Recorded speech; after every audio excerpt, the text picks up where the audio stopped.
All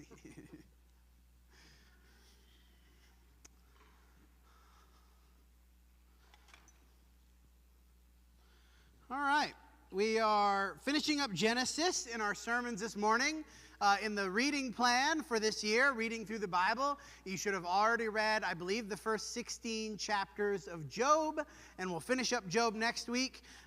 Next week, we're going to talk about the problem of pain in Job, the problem of evil. Brandon, you're talking about Job, the character, tonight. Is that correct? You're talking about the character of Job, and then next week we'll talk about some of the big ideas in Job and sort of the problems that Job runs into and the problems that we have with suffering. Today we're going to finish Genesis, the story of Joseph.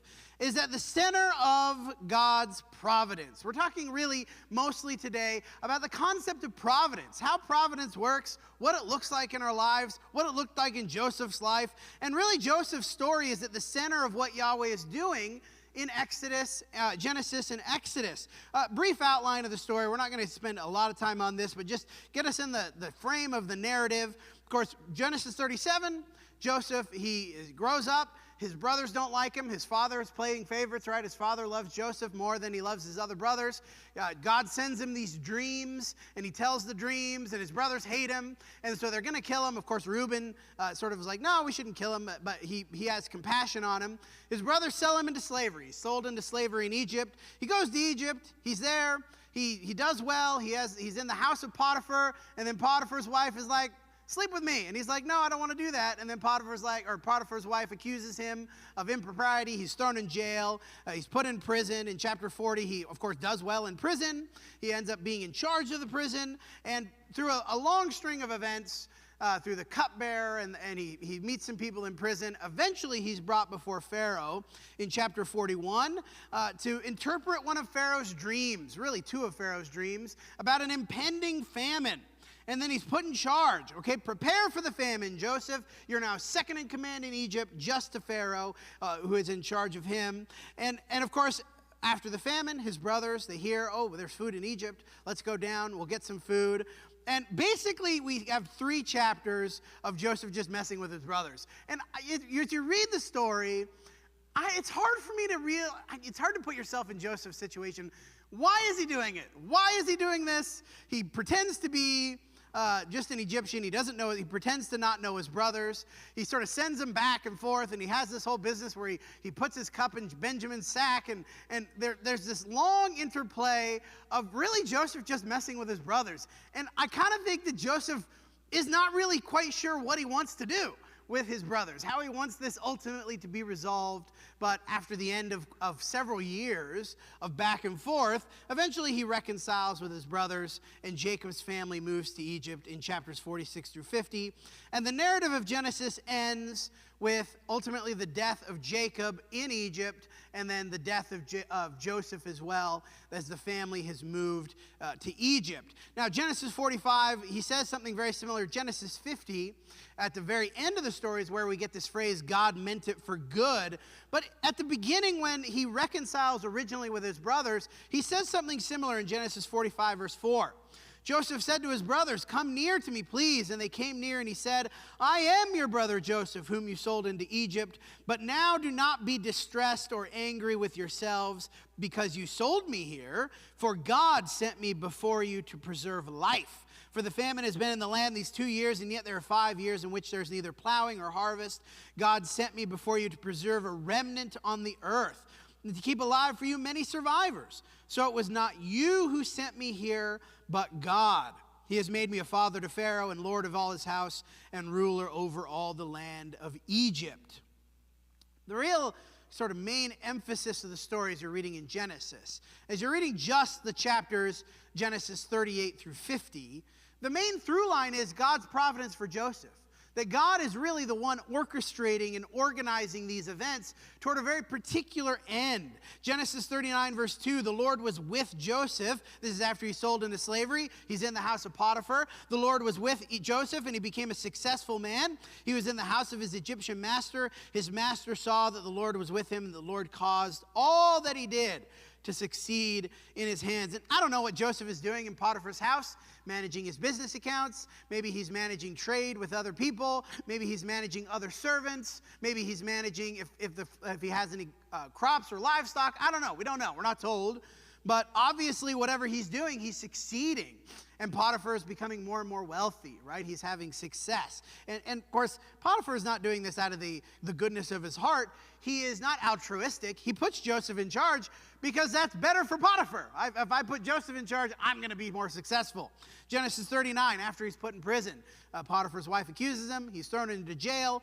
But the Lord was with Joseph and showed him steadfast love and gave him favor in the sight of the keeper of the prison. And the keeper of the prison put Joseph in charge of all the prisoners who were in the prison. Again, not altruistically, but what is the keeper of the prison probably thinking? Oh man, Joseph can do it and I don't have to do it anymore. You have at it, Joseph. Whatever was done there, he was the one who did it. The keeper of the prison paid no attention. Just, Joseph, here you go. I don't want to think about it anymore. The keeper of the prison paid no attention to anything in Joseph's charge because the Lord was with him, and whatever he did, the Lord made it succeed. We see a pattern throughout the life of Joseph that even though he's in bad situation after bad situation, God is with him and helps him to succeed and overcome. Now, was it just God? No. Joseph obviously demonstrated integrity. Of course, that's the whole business with the story of Potiphar's wife. Sleep with me, lie with me. And Joseph says, no, how could I do that to my master? I would never do that. So it's not that Joseph is just sort of sitting back and sort of everything just sort of works out. I think throughout the story we see fairly clearly Joseph is working hard. He's showing integrity. He's being the right kind of person, and then God is helping whatever he does to succeed. But while all this is going on, God is blessing Joseph.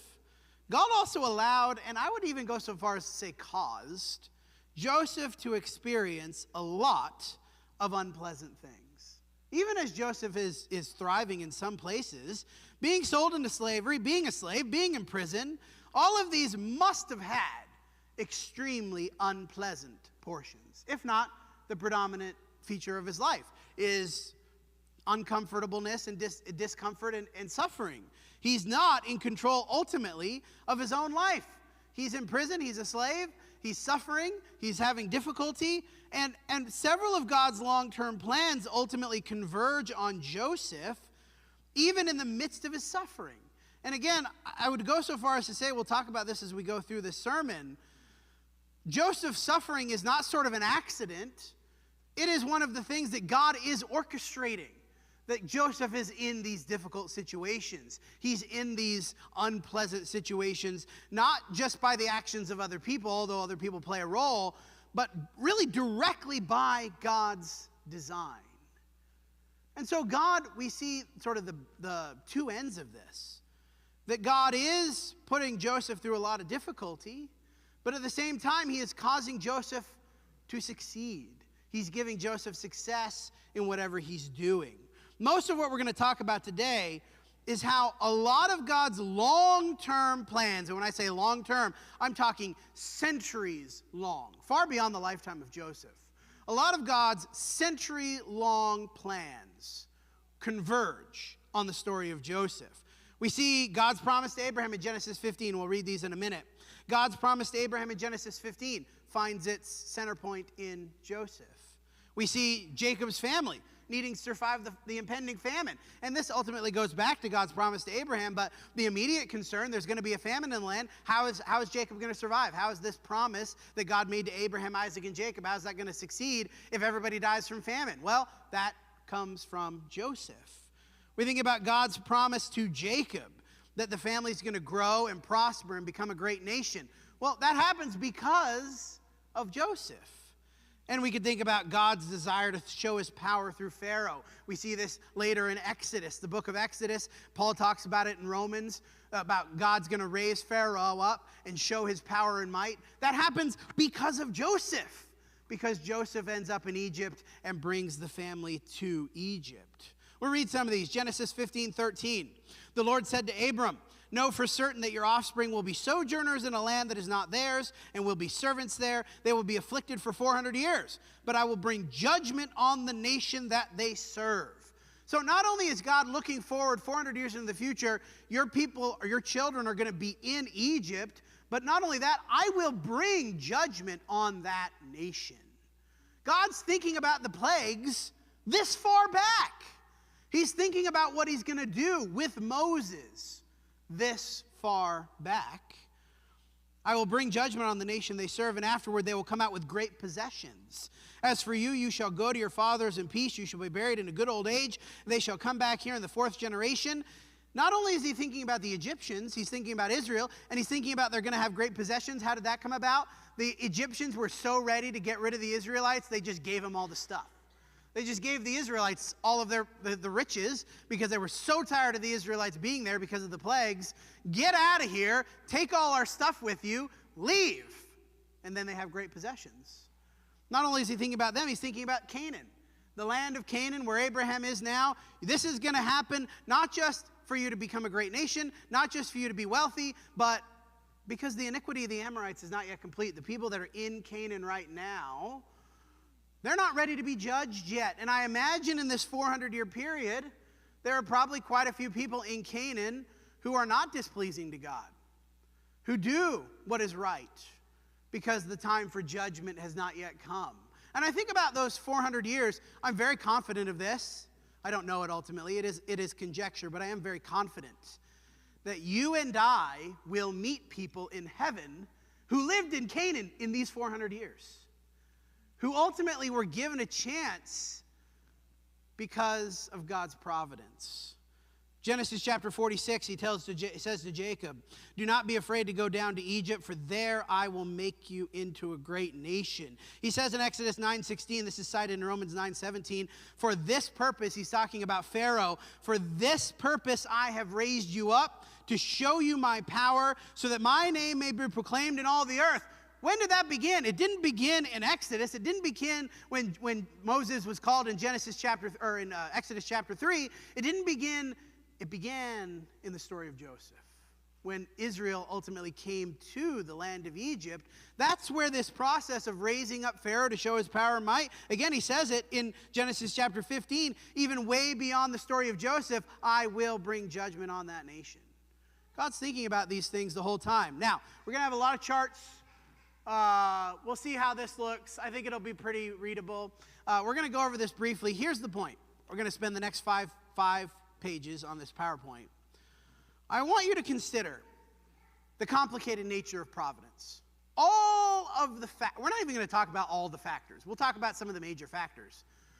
Centered on the story of Joseph, the factors that bring Joseph to that position, and then the factors that come out of Joseph being there. And as we're thinking about this, remember, keep in mind, you meant it for evil, but God meant it for good. And I want you to keep in mind Romans chapter 3. We know that God works all things together for good. That is not an easy thing to parse, to figure out. God's providence is complicated. And maybe we should cut ourselves some slack if we don't see exactly how all of that is happening in our lives. So, Joseph has to be an authority to prepare for the famine. That's really the focal point here. Joseph needs to be an authority in Egypt. He needs to prepare for the famine so that Jacob's family will ultimately survive. Well, how did he get to be an authority? Well, he had supernatural knowledge. That's one thing that God just directly did, is he gave Joseph the ability to interpret dreams. Joseph acknowledges that. But before he could be put in charge, not only did he have to have supernatural knowledge, he had to be brought to Pharaoh's attention. Pharaoh had to become aware of Joseph in some way. Well, how did that happen? Well, God sent Pharaoh a dream. Pharaoh needs to be shaken. He needs to be disturbed in some way. I'll send Pharaoh a dream. Not only did Pharaoh have to have a dream, somebody that knows Pharaoh had to know Joseph. The cupbearer specifically had to know Joseph. Well, how did he know Joseph? Well, the cupbearer was put in prison. Well, that didn't have anything to do with Joseph, really. That was just the cupbearer. And I don't know exactly how all God worked that out, that the cupbearer would be put in prison precisely at the right time when Joseph is there. Joseph, again, remember, has the ability to interpret dreams. But ultimately, this came about because Joseph was in charge of the prison. He was in charge of the prison, and so when the cupbearer came, Joseph and him interacted. And then the cupbearer has this dream, and he's like, who am I going to talk to about this? Well, I'll talk to Joseph, because I'm with Joseph all the time, because Joseph is in charge of the prison. Well, why was Joseph in charge of the prison? I know we're going fast through this, but we only have so much time. Joseph had integrity. He was put in charge of the prison because the prison keeper saw that he was a man of integrity and success. He had God's blessing. But of course, he was put in charge of the prison primarily because he was in prison. Well, why was he in prison? Well, again, he was in prison because his personal integrity. And he was in prison because Potiphar's wife was a jerk. I mean, quite frankly, Potiphar's wife was a lying person. That's why he was put in prison. Well, that didn't have anything to do with Joseph. Why was he in Potiphar's house at all? Well, he was in Potiphar's house because he was sold into slavery. Well, why was he sold into slavery? Well, partially because Reuben was compassionate, but mostly because Joseph's brothers hated him. Why did they hate him? They hated him because he had dreams of his authority. God sent Joseph dreams. You guys are going to bow down to me. And they were like, oh, that's stupid. Why would we do that? They also hated Joseph because Jacob played favorites. Jacob loved Joseph more than he loved the rest of them. Why? Well, Jacob had many sons because Leah and Rachel vied for Jacob's love by fertility. We talked about that. I don't remember when we talked about that recently in either class or sermon at some point. And he didn't do anything to stop it. Jacob loved some of his wives more. Why? Well, he was tricked into marrying Leah. He didn't really want to marry Leah. He wanted to marry Rachel, but of course he was tricked into marrying Leah instead, and so he had to stay there. Well, why did he marry them at all? Well, he met them in Haran. Why did he go back to Haran? Well, Jacob had to flee to Laban because Rebekah hated Esau's wives. Don't let Jacob marry anybody here. And ultimately, Esau wanted to kill him, right? And you're thinking, we're going so far back. Yeah, that's the point. Thinking about all of the things that God did through the story of Genesis to come to this point. Why did Esau want to kill him? Because Jacob took advantage, but bought the birthright. He stole the blessing. Why did he steal the blessing? Because Rebekah urged him to deceive his father. We'll pause there. That's far enough. Because you could keep going back all the way. The story of Joseph does not begin in Genesis 38. The story of Joseph begins centuries prior. What God is doing to bring Joseph into a position of authority. Why did God do that? Well, again, he has to have the authority to prepare for the famine. And now we're going into the future. He has authority. So Jacob's family realizes, oh, we need to go to get food in Egypt. And ultimately, we're skipping a lot of the story in this particular chart. Jacob's family moves to Egypt. That's a lot of the story of Joseph that we read to. But why was that so important? Well, Jacob's family moving to Egypt ultimately fulfills the promise made to Abraham in Genesis 15 and the promise made to Jacob in chapter 46 that in Egypt you're going to become a great nation. I'm going to bring judgment on that nation. You need to go there because the iniquity of the Amorites is not yet complete. Ultimately, because of that, Israel survives the famine. They have time to grow into a large nation. The Amorites have time to fill up their iniquity in Canaan. And as Israel is growing and prospering, the new Pharaoh becomes jealous and afraid. Israel becomes slaves in Egypt. God raises up Pharaoh per Exodus 9:16 because Israel is slaves to show his power and might in Egypt. And of course, as God raises up Moses to bring Israel back, they end up leaving with many possessions. What do they use those possessions for? You don't know this yet because you haven't read the rest of the story. Maybe you have before, but in our Bible reading, they are able to make all of the holy things in Exodus through Leviticus, the tabernacle, the Ark of the Covenant, the showbread, all these different, the table of the showbread, all of these different holy components. They're able to make that because they basically plundered Egypt. They looted Egypt on the way out. Egypt gave them all the stuff. Well, that happened ultimately because they were in Egypt because of the famine and Joseph's work in the famine. So they journey to Canaan, they bring judgment on the Canaanites, and God gives them the land of promise. God's providence is almost impossible to understand. The complexity, the number of factors that God is keeping track of at any moment. We know this because we have the story.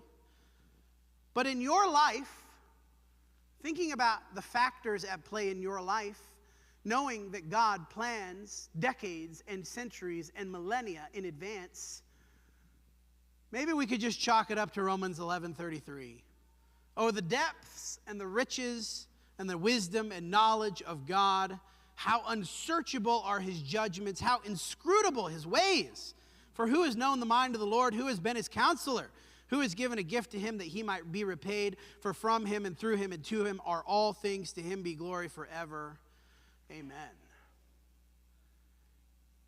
It's impossible We can just say this as a blanket statement. It's impossible to comprehend all the things Yahweh is doing and planning in your life right now.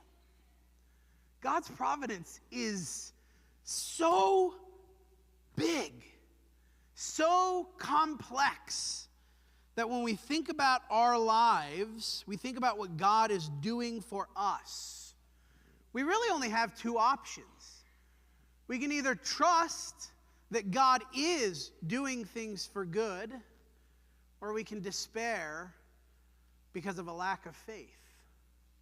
Genesis 50, as Joseph says it more clearly at the end here. And Joseph's brothers, I think they're lying here probably, right? They're lying. They're making up this story. Oh, by the way, Dad said you need to forgive us. I don't know that that's necessarily true. They're afraid of Joseph, right? But we come to the end. His brothers came and fell down before him and said, "Behold, we're your servants." But Joseph said to them, "Do not fear. Am I in the place of God? Why would I take judgment into my own hands? As for you, you meant it evil against me, but God meant it for good, to bring about that many people should be kept alive as they are today. Do not fear. I will provide for you and your little ones." Thus he comforted them and spoke kindly to them. The providence of God that Joseph understood meant what? God provided for me, ultimately not for my own benefit, for the benefit of Joseph, but so that he could provide for others. Wasn't that the point? God provided for Joseph so that he could provide for them. And as I think about our providence in our lives, what God is doing for us, he used a combination of good and bad individual choices. His brother's hatred, their decision to sell him, that was a bad choice, but that was balanced by Reuben's compassion, Reuben's attempt to save Joseph. Ultimately, maybe Reuben felt unsuccessful, but Reuben was successful as he was sold into slavery instead of killed. We can think about the promiscuity of Potiphar's wife, an evil decision, balanced with Joseph's integrity, his good decision. Even as far back as Rachel and Leah's rivalry, which Jacob refused to put a stop to. He could have put a stop to it, he chose not to, ultimately leading to this outcome. But God didn't just let people make their own decisions. He did tip the scales. He did influence the story.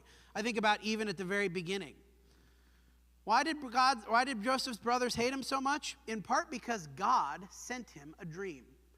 And don't you think God sent Joseph those dreams knowing he's going to tell his brothers this and they're going to hate him more? That was not some accident. That was not something that God does and sort of says, make up your own mind. God sent Joseph the dream to spur his brothers to sell him, because Joseph needed to get to Egypt for ultimately the plan that he was going to bring about.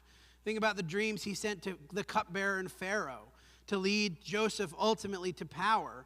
But despite this overall plan, did that make Joseph's suffering any less? In the moment, I don't think he was at fault for his various trials. It's not like he enjoyed a lot of his life. I suspect there were large periods of his life where he was miserable, even though God had a plan ultimately for good. And the point is this. We'll end with this slide, Romans 8:28. Oh, I misquoted it as Romans 3 earlier. We know that for those who love God, all things work together for good, for those who are called according to his purpose. Not our purpose, not your purpose, his purpose. Does working all things together for good mean that it will be pleasant all of the time? No, ultimately not. There will be times when God leads you into trials and difficulty and suffering because it is good for his purpose.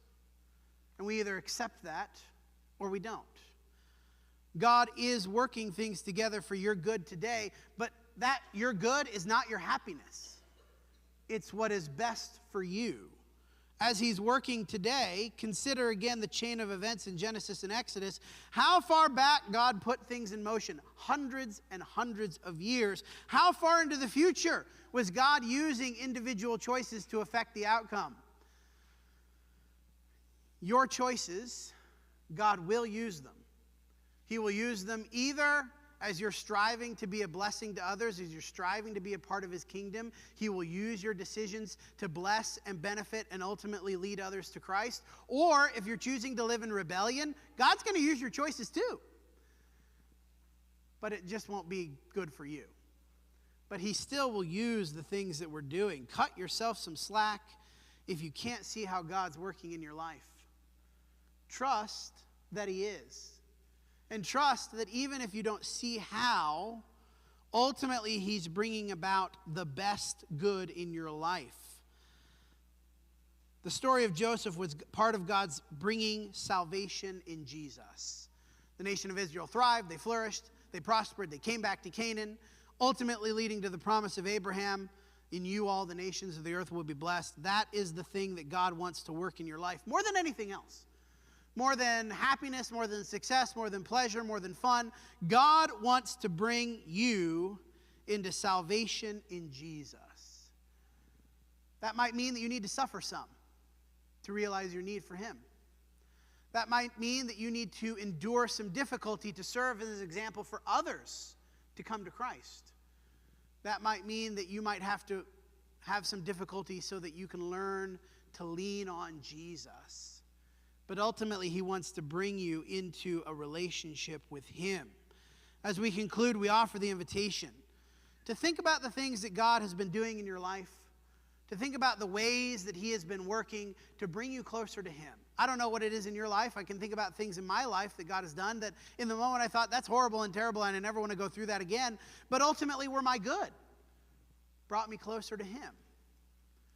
Grace greater than our sin. Grace that is hard to see sometimes. But if you're ready to have that connection,